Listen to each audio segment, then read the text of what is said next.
Welcome back to the vault. Today's video is an internal affairs interview with Undersheriff Mark Canty and Sergeant Justin Wall from the Professional Standards Division. You should be seeing a copy of an email from Jennifer Burton to Undersheriff Canty referencing the fact that they've spoke before.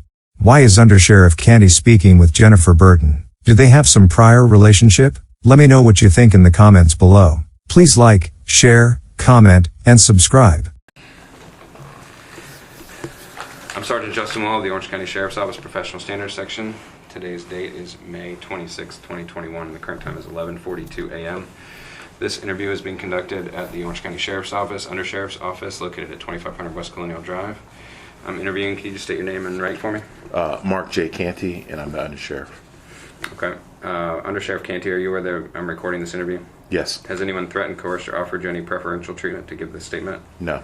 Are you under the influence of drugs or alcohol that may impair your testimony? No. Can you raise your right hand so I can swear you in? Do you swear from the testimony you're to provide will be true and correct? I do. Okay.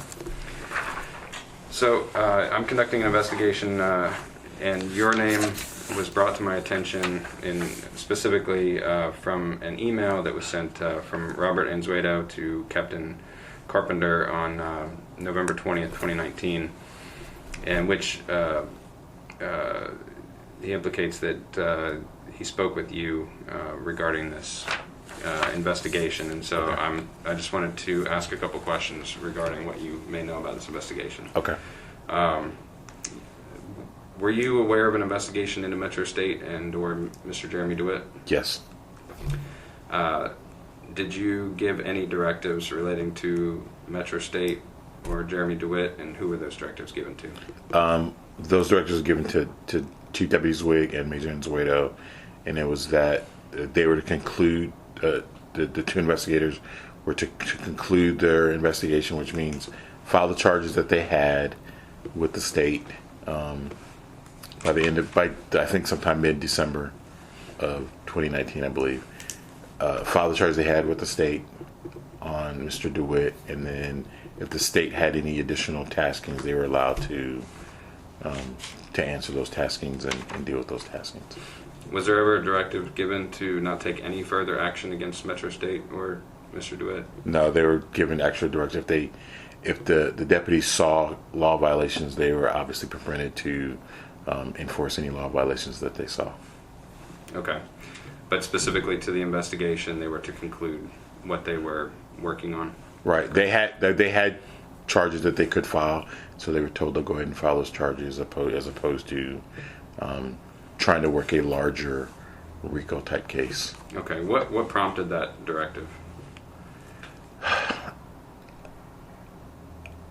I don't recall what prompted, but I think we were spending a lot of time and resources on a case that involved traffic and the possibility of someone impersonating a police officer.